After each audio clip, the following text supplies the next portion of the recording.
વિદ્યાર્થી મિત્રો, હું તમારો માનવ ક્લાસીસમાં ફરી હાર્દિક સ્વાગત કરું છું।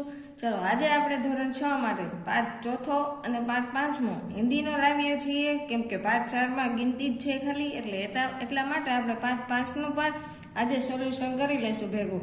તો ફટાફટ આપણી ચેનલને લાઇક એન્ડ સબસ્ક્રાઈબ કરી નાખો અને તમારા ભાઈબંધ મિત્રોને પણ શેર કરી દો। ચલો પાઠ ચોથો છે ગિનતી। ક્યાંથી ક્યાં સુધીની છે? તો કે 51 થી 100 સુધીની ગિનતી આપેલી છે। તો તમને અહીંયા ગિનતી આપેલી જ છે, તમે જોઈ શકો છો, અને એ તમારે લખીને પાકી કરવાની છે અને પરીક્ષામાં પણ આમાંથી પૂછાય છે। અને હવે આપણે એની નીચે જોઈએ પ્રશ્ન નંબર 1 શું આપેલો છે। તો જુઓ, તમને એમાં એવું કીધું છે નિમિત लिखी સંખ્યાઓ को અંકો મેં લીખીએ। તો કે શબ્દમાં જે આપેલા છે એને તમારે શું કરવાનું છે? હિન્દી અંકમાં લખવાના છે। તો એટલા માટે મેં તમને ઉપર કીધું કે તમારે ગિનતી બાકી કરવી ફરજિયાત છે, કેમ કે પરીક્ષામાં મેમ ગમે તે રીતે પૂછી શકે છે। કાં તો અંક આપે તો આપણે શબ્દમાં લખવાનું હોય, અને શબ્દ આપે તો અંકમાં, આ રીતે પૂછે છે। તો તમે આમાંથી પણ એ જોઈને કરી શકો છો। નીચે પ્રશ્ન નંબર 2 છે, એમાં જો તમને અંક આપેલા છે અને તમારે શેમાં લખવાનું છે? તો કે શબ્દમાં। એ શબ્દમાં લખવા માટે તમારે ગિનતી જોવી ફરજિયાત છે, અને શબ્દ પણ ધ્યાન રાખવાના, ક્યાં બે માતર આવે છે, ક્યાં રસવાય, બધું રેફ, નકર પણ ગિનતી ખોટી પડી શકે છે। આ વસ્તુનું બધું ધ્યાન રાખવું। હવે આ બાજુ પ્રશ્ન નંબર 3, તમને જોડકું આપેલું છે ગિનતીના આધારે, તો એ પણ આવડી જાય।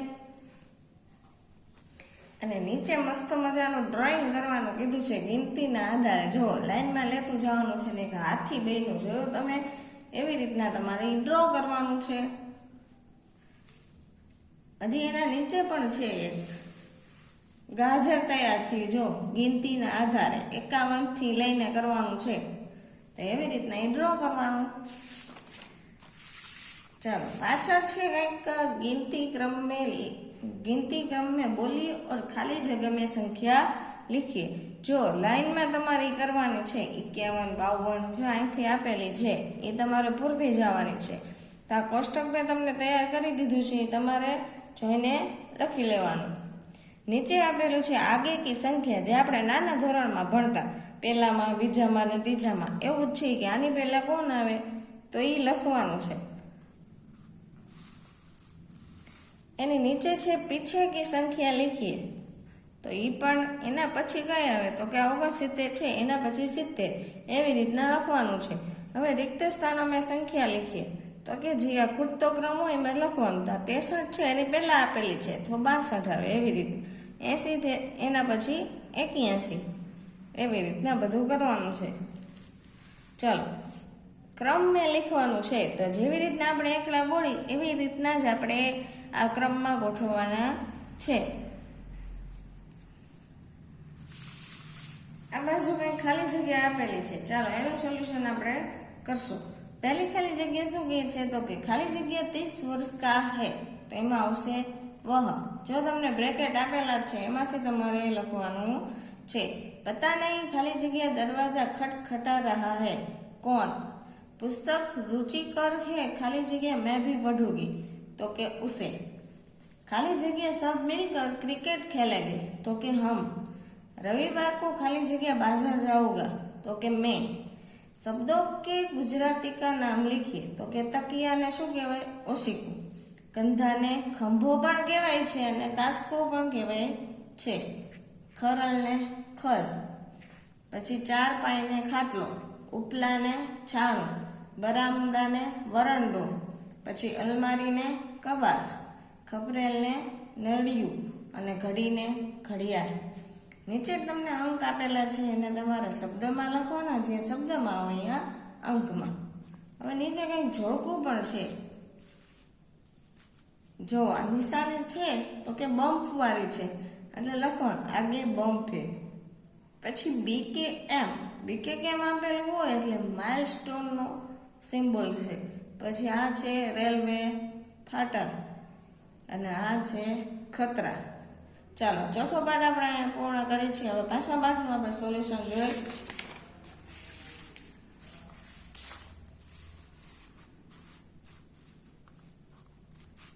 ચાલો પાંચમા પાઠનું નામ શું આપેલું છે તો કે ધરતી કો મહકાય. આની કવિતા છે. કવિતા તમારે પાકી કરવાની ફરજિયાત. તમને પરીક્ષામાં 2 માર્કમાં પૂછાય છે.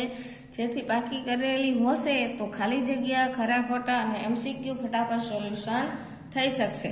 તો ચાલો પહેલો વિકલ્પ આપણે જોઈશું કે છે તો કે कौन खुश खुश रहते हैं तो के फूल.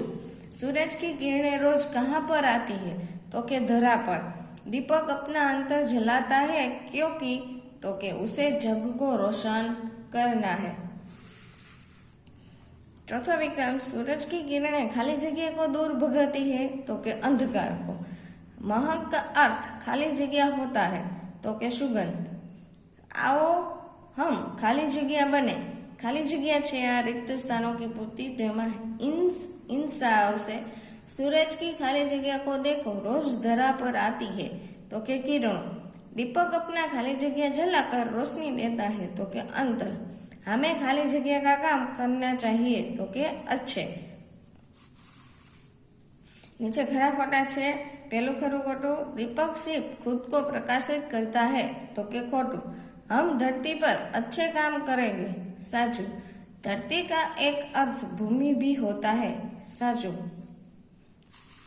હવે આ બાજુ તમને નાના પ્રશ્ન આપેલા છે તે જોઈએ આપણે. પહેલું છે फूल कहाँ खिलते हैं तो के फूल बगिया में खिलते हैं. फूलों से हमें क्या सीख मिलती है तो के फूलों से हमें सीख मिलती है कि प्रत्येक स्थिति में हमें खुश रहना चाहिए और हंसते हुए कठिन परिस्थितियों को सहन करना चाहिए.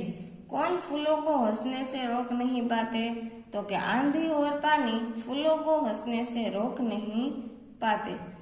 आपके आसपास में कौन कौन से फूल दिखाई देते हैं? गुलाब, कमल, गेंदा, बेला, गुड़हल, कनेर, सूरजमुखी आदि फूल देखे हैं. सूरज की किरणें क्या करती है तो कि सूरज की किरणों रोज धरती पर आकर अंधकार को दूर करती है और सारे संसार को प्रकाशित करती है. दीपक जग को कैसे रोशन करता है तो दीपक अपना अंतर जला जला कर जग को रोशन करता है. 7वां प्रश्न जोए. हम क्या करने धरती को महकाएंगे तो कि हमें सदा दूसरों की खुशी के लिए काम करने चाहिए. हम ऐसे अच्छे काम करके सदा धरती को महकाएंगे. प्रकृति के तत्व कौन कौन से हैं तो कि पृथ्वी, अग्नि, जल, वायु और आकाश से सभी प्रकृति के तत्व है. प्रकृति से हमें क्या मिलता है तो कि अलग अलग प्रकार के पेड़ पौधे, फल फूल हमें प्रकृति से मिलते हैं. प्रकृति हमें हवा, पानी और प्रकाश देती है. પછી 10મો પ્રશ્ન છે. धरती को स्वच्छ और सुंदर बनाने के लिए आप क्या करेंगे तो कि धरती को स्वच्छ और सुंदर बनाने के लिए अधिक से अधिक पेड़ लगाएंगे और उन्हें काटेंगे भी नहीं. कूड़े कचरे को कूड़ेदान में ही डालेंगे. हम जग में अपना नाम कैसे कमा सकते हैं तो कि हम लोगों की सेवा करनी चाहिए. हम सदा अच्छे और सच्चे काम करके जग में अपना काम कर सकते हैं. ચાલો પાછા જો મોટા પ્રશ્ન આપેલા છે.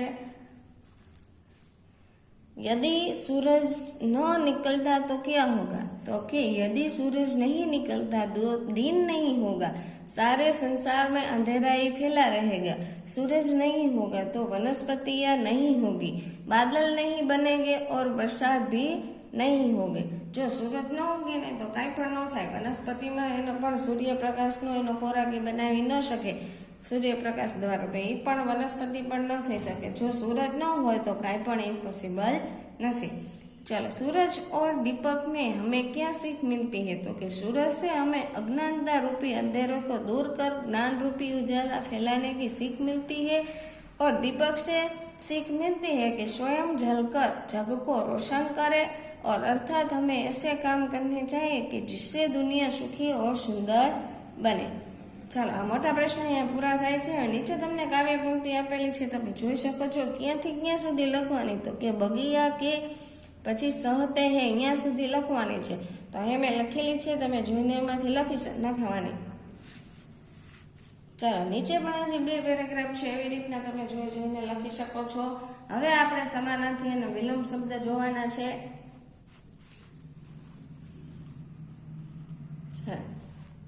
તો કે સમાનાર્થીમાં પહેલું જોઈએ બગિયા, તો કે ઉપવન, ફૂલ તો પુષ્પ, પાણી નીર, સૂરજ તો રવિ, ધરા તો ધરતી, દીપક તો દિયા, ઇન્સાન તો મનુષ્ય, હરદમ તો હંમેશા, અંતર તો હૃદય. વિલોમ શબ્દ છે ફૂલ તો કાંટા, જમીન તો આસમાન, અંધકાર તો ઉજાલા, અચ્છા તો બુરા, સચ્ચા તો જૂઠા, દીન તો રાત. આ હતા વિલોમ શબ્દ.